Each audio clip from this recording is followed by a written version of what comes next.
केंद्रीय मंत्री चिराग पासवान बात करने के लिए हमारे साथ हैं। लोकसभा में बहुमत से पास हो गया वक्फ बिल, लेकिन सवाल उठ रहे हैं और सोनिया गांधी ने भी आज कांग्रेस पार्लियामेंट्री पार्टी की बैठक में कहा कि संविधान विरोधी है ये बिल और इसको थोपा गया है। अगर इतना ही संविधान विरोधी था, आप इनके इस बिल के मेरिट्स पे चर्चा करते ना।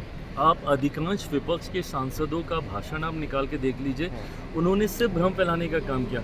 मुसलमान विरोधी है, मुसलमानों को प्रताड़ित करने के लिए किया जा रहा है, उनकी ज़मीन छीनने के लिए किया जा रहा है। आप बताइए तो कि भाई कौन से क्लॉज के हिसाब से आप बोल रहे हैं कि ये सब चीज़ें की जा रही हैं। सिस्टम में अगर ट्रांसपेरेंसी लेकर आई जा रही है तो आपको लगता है कि आपसे आपका हक अधिकार छीना जा रहा है।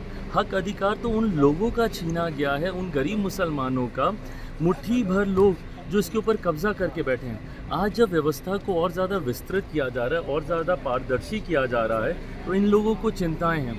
भाई मैं इस बात को ईमानदारी से बोलता हूँ, लोक जनशक्ति पार्टी रामविलास और मैं एक ऐसे व्यक्ति का बेटा हूँ जिन्होंने अपनी पार्टी को समाप्त किया 2005 में, मुसलमान मुख्यमंत्री बने इस बात की दावेदारी रखते हुए। ऐसे में मैं कोई ऐसा कदम नहीं उठाऊंगा जो मेरे नेता, मेरे पिता आदरणीय रामविलास पासवान जी के विचारों से अलग हो।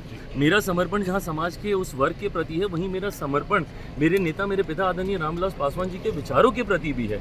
ऐसे में हम लोगों ने इसके एक एक बिंदुओं पर चर्चा की। यकीनन शुरू में हम लोगों को भी एक दो विषयों को लेकर चिंताएं थी जो जेपीसी में हम लोगों ने सामने रखी। उन बिंदुओं को सुना गया, उस पर सुधार किए गए।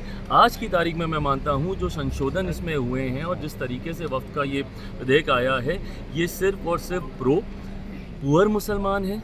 महिलाओं को इसमें इंक्लूसिव करने की सोच के साथ बनाया गया है और सिस्टम को पारदर्शी करने की सोच के साथ इसमें बदलाव। मुस्लिमों को घबराना नहीं चाहिए जिस तरीके से विपक्षी दल इस पर माहौल बना रहे हैं। भाई विपक्ष सिर्फ डराने की राजनीति करता है और इतिहास गवाह रहा है। आप पन्ने पलट कर देख लीजिए, सीए को लेकर पूरे देश भर में आगजनी का माहौल था। आज बता दीजिए, सीए आए हुए इतना समय हो गया, कौन से मुसलमान की नागरिकता छीन ली गई? नागरिकता देने वाले कानून को नागरिकता छीनने वाला कानून बता के इन्होंने भ्रम फैला दिया। लोकसभा के चुनाव में ही देख लीजिए, क्या इन लोगों ने बोला था आरक्षण खत्म हो जाएगा, संविधान की हत्या हो जाएगी। किसका आरक्षण छीन लिया गया? कहाँ का संविधान खत्म कर दिया गया? इन्होंने धारा 370 को लेकर दुनिया भर का भ्रम फैला। उसी तरीके से अब इस पे भ्रम फैला रहे हैं।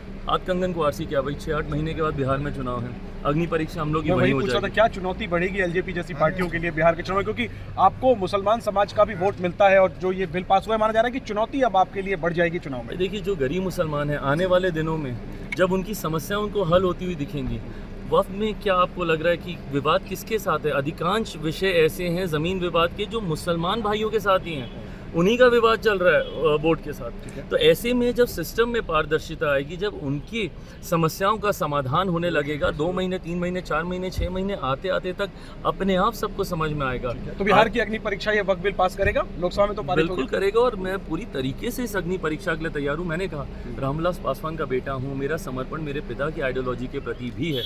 मैं कभी कोई ऐसा कदम नहीं उठाऊंगा जो उनकी विचारधारा के प्रति। ठीक है, शुक्रिया चिराग जी बात करने के लिए। तो सदन में समर्थन किया है लोकसभा में सरकार के साथ नजर आई है लोक जनशक्ति पार्टी और चिराग पासवान पूरे विश्वास के साथ कह रहे हैं कि ये बिल अल्पसंख्यकों का जो गरीब तबका है उसके पक्ष में है और बिहार चुनाव में ये साफ हो जाएगा कि अल्पसंख्यकों का समर्थन सत्ताधारी गठबंधन यानी एनडीए गठबंधन के साथ रहेगा। Jainendra Kumar, ABP news, Delhi.